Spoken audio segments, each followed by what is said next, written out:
Olá, pessoal. Sejam bem-vindos ao meu bastião do conhecimento. Hoje trago para vocês a última parte do artigo sobre a história da Inquisição. O link para o artigo completo estará na descrição. Se vocês gostam de explorar o universo do saber, inscrevam-se no canal para não perderem nenhuma novidade. Bom, vamos lá?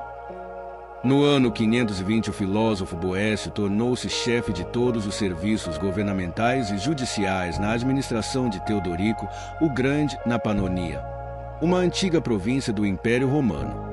Boécio era um homem da ciência, helenista dedicado e interessado em traduzir todas as obras de Aristóteles para o latim e harmonizá-las com as obras de Platão. Mesmo sendo cristão, por razões desconhecidas, aparentemente de natureza político-religiosa, o imperador Teodorico, que era cristão arianista, ordenou que Boécio fosse morto.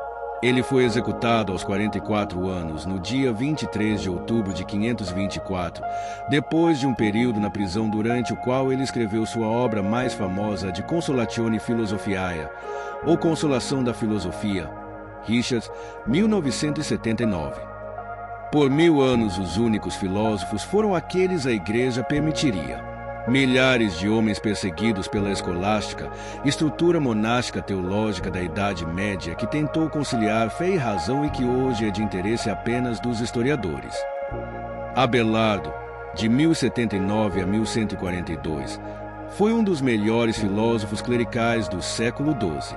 Sua fama e ideias lhe rendeu muitas críticas de seus colegas escolásticos e ele foi repetidamente julgado por heresia do sabelianismo, crença não trinitária, em um sínodo provincial em Soissons em 1121.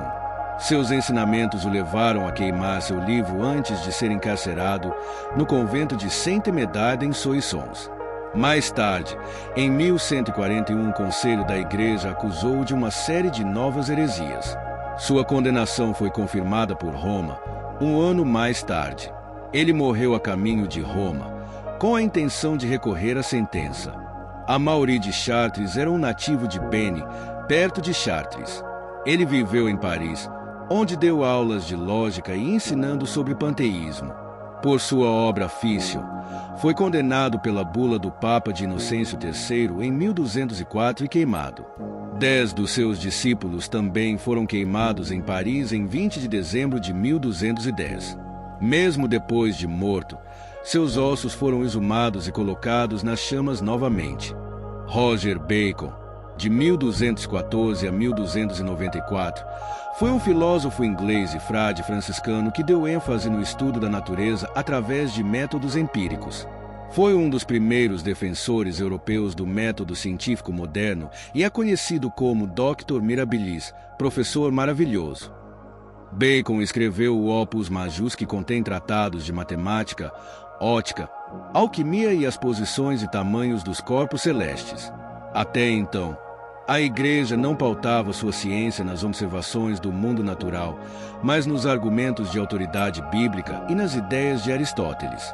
Em seus escritos, Bacon fez um chamado para uma reforma do estudo teológico. Ele era fluente em várias línguas e lamentou a corrupção de escrituras das obras dos filósofos gregos, especialmente por erros de tradução e más interpretações. Ele defendeu o estudo experimental sob a autoridade e rejeitou as autoridades cegas tanto no estudo teológico quanto científico. Bacon também criticou o calendário juliano, descrevendo-o como risível ou ridículo, propondo sua reforma. Ele ressaltou que as coisas deste mundo não podem ser conhecidas sem o conhecimento da matemática e criticou filósofos escolásticos da Igreja. Foi periodicamente perseguido e preso, embora os registros sejam limitados. Ele também foi acusado de praticar magia, uma acusação padrão contra pensadores originais, e de novidades suspeitas.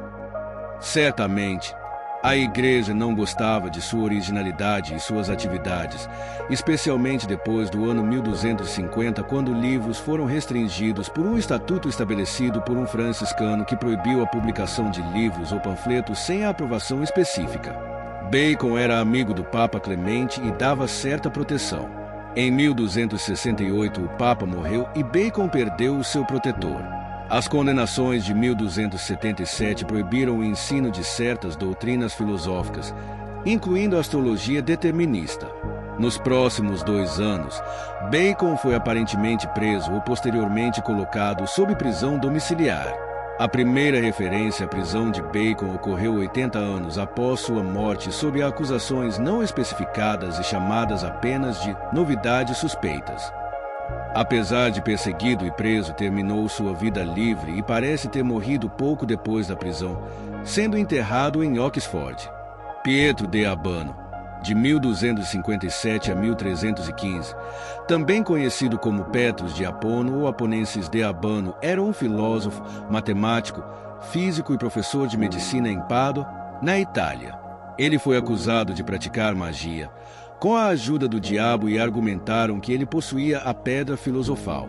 Seu verdadeiro crime parece ter sido a aquisição do conhecimento das 7 artes liberais: trivium, lógica, gramática, retórica, e do quadrivium, aritmética, música, geometria, astronomia, e eram consideradas as disciplinas próprias para a formação de um homem livre. Foi acusado também de ter negado o papel de anjos e demônios em controlar a natureza.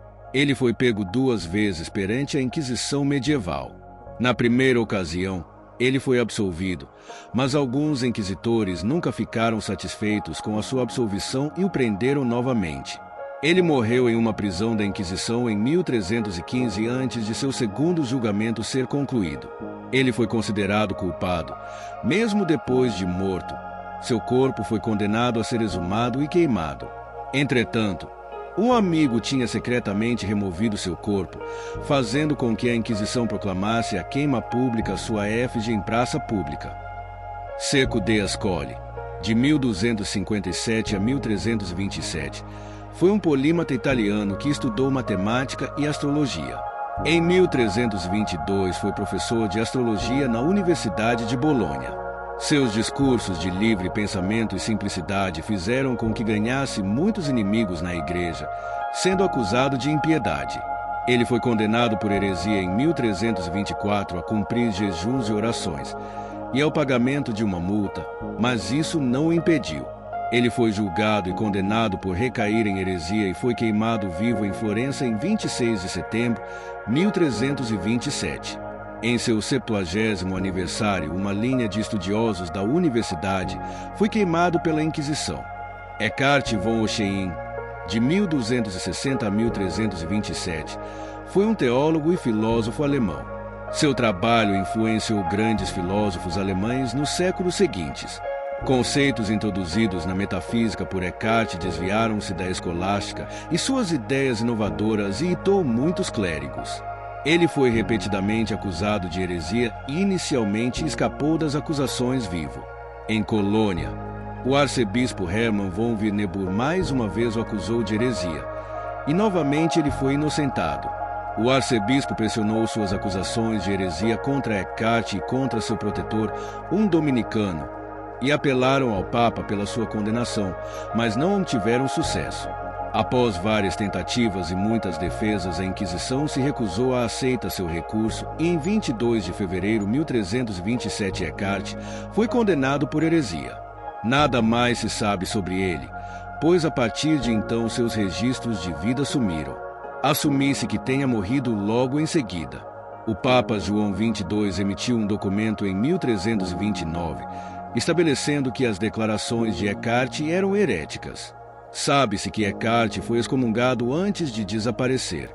William de Ockham, de 1288 a 1348, foi um frade franciscano inglês e filósofo escolástico conhecido por ter proposto o princípio lógico da navalha, em que estabelecia que o menor número de premissas assumidas e o menor número de entidades era o que explicava melhor um determinado fenômeno. Patrick, 2007. Ele estudou teologia na Universidade de Oxford. William de Ockham, de 1288 a 1348, foi um frade franciscano inglês e filósofo escolástico conhecido por ter proposto o princípio lógico da navalha, em que estabelecia que o menor número de premissas assumidas e o menor número de entidades era o que explicava melhor um determinado fenômeno. Patrick, 2007. Ele estudou teologia na Universidade de Oxford entre 1309 a 1321 e defendeu uma reforma da escolástica, tanto no método quanto no conteúdo teológico, e é tão importante para a ciência quanto os pensadores renascentistas. Isto porque foi um importante pensador e crítico da escolástica, exatamente por ser escolástico que a criticava, por conhecer suas falhas. Occam escreveu fórmulas que na lógica proposicional posteriormente foram chamadas de leis de De Morgan, que formulava a simplificação de expressões em álgebra booleana. Ele investigou a lógica ternária, um conceito que viria a ser retomado na lógica matemática do século XIX. Seus avanços e críticas não foram bem recebidos pelas autoridades da Igreja. Em 1324, alguns de seus comentários foram condenados por um sínodo de bispos em Avignon, residência papal na França. Chamado para se defender perante um tribunal papal, foi condenado por 2 anos e preso em uma casa franciscana, até que ele foi condenado como herege em 1326. Temendo a execução, Occam e outros simpatizantes franciscanos fugiram de Avignon em 26 de maio de 1328. Refugiou-se na corte do imperador romano-germânico Luís IV da Baviera. Occam escreveu tratados que defendiam o rei Luís para ter o controle supremo sobre a Igreja e o Estado no Império Romano. Por isto, Occam foi excomungado pelo Papa João XXII. William Tyndale, de 1484 a 1536, também passou por maus bocados por traduzir a Bíblia em inglês. Tyndale estudou as Escrituras e começou a defender as teses da Reforma Protestante, muitas das quais eram consideradas heréticas, primeiro pela Igreja Católica, que passou a persegui-lo, e depois pela Igreja Anglicana. As traduções de Tyndale foram banidas pelas autoridades e o próprio Tyndale foi queimado na fogueira em 1536 em Vilvoorde, Bruxelas, na atual Bélgica, sob o comando de agentes de Henrique VIII e a Igreja Anglicana. Pouco tempo depois começou o episódio com Galileu e as acusações.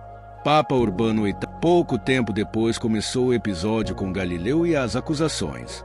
Papa Urbano VIII então propôs a Galileu escrever um livro no qual ele poderia ao mesmo tempo dar a palavra aos partidários da tese aristotélica e sugerir o heliocentrismo.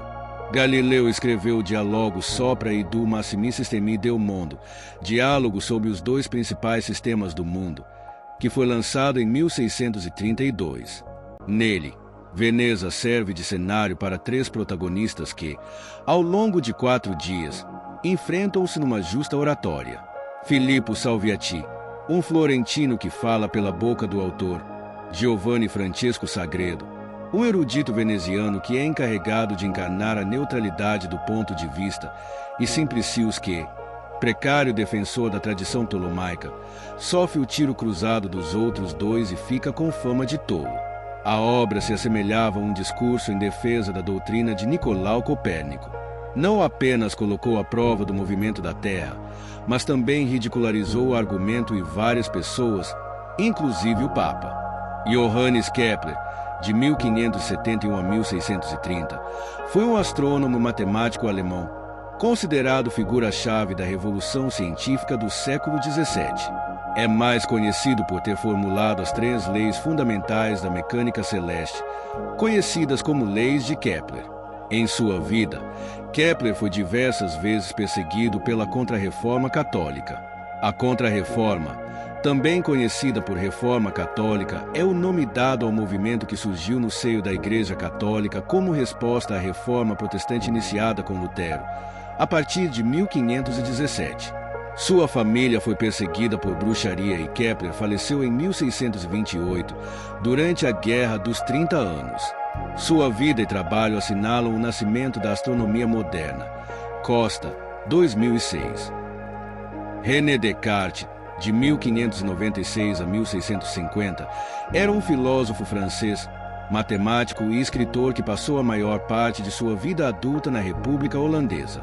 Ele é considerado o pai da filosofia moderna e suas obras são estudadas até hoje, em especial o Discurso do Método. Embora ele fosse um católico romano, sua abordagem cética abriu a caminho para o fim do escolasticismo e o nascimento da filosofia moderna. Quando Galileu foi condenado pela Inquisição Romana em 1633, Descartes abandonou os planos para publicar sua Traité du Monde, uma obra que lhe custou 4 anos, e queimou o manuscrito. Em sua época, Descartes foi acusado de defender segredos deístas ou crenças ateístas. Em 1641, suas meditações sobre a filosofia primeira irritou o clero e o fez fugir de seu país.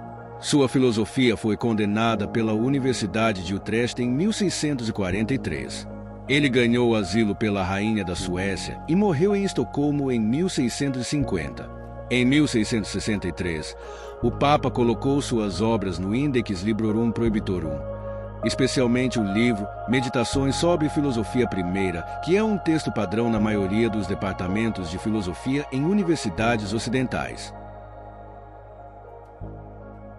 Miguel Servet, de 1511 a 1553, era um humanista espanhol, polímata versado em matemática, astronomia e meteorologia, geografia, cartografia, anatomia humana, medicina e farmacologia, bem como a jurisprudência em traduções, poesia e o estudo acadêmico da Bíblia em suas línguas originais. Ele é conhecido na história de vários destes campos, particularmente na medicina. Ele foi o primeiro europeu a descrever corretamente a função da circulação pulmonar. Participou da Reforma Protestante e passou a negar a Trindade. Foi condenado por católicos e protestantes. No dia 4 de abril de 1553 foi preso por autoridades católicas romanas em Viena. Servet escapou da prisão 3 dias depois. Uma efígie e seus livros foram queimados na sua ausência. Fugindo para a Itália, Servet foi para Genebra, onde Calvino e seus reformadores o havia denunciado. Foi preso em Genebra e em 17 de junho, ele foi condenado por heresia por suas 17 cartas enviadas por Jean Calvin e condenado a ser queimado. Inquisidores franceses pediram para que Servet fosse extraditado para a França, mas Calvin preferiu que Servet fosse executado pelos protestantes. Ele foi queimado na fogueira como herege no dia 27 de outubro de 1553, por decisão do Conselho do BCE Protestante de Genebra. De 1553, por decisão do Conselho do BCE Protestante de Genebra. Gerolamo Cardano, de 1501 a 1576, era um filósofo italiano e polímata. Ele escreveu mais de 200 obras sobre filosofia, medicina, matemática, física, religião e música. Ele formulou regras da probabilidade, tornando um dos fundadores do campo. Ele foi o primeiro matemático a fazer uso sistemático de números negativos. Publicou as soluções das equações cúbicas e quárticas em um livro de 1545. Na medicina, ele foi o primeiro a descrever a febre tifoide.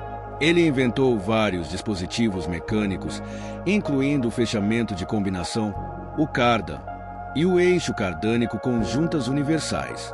Foi um dos primeiros a afirmar que as pessoas surdas podem aprender a ler e escrever sem aprender a falar primeiro.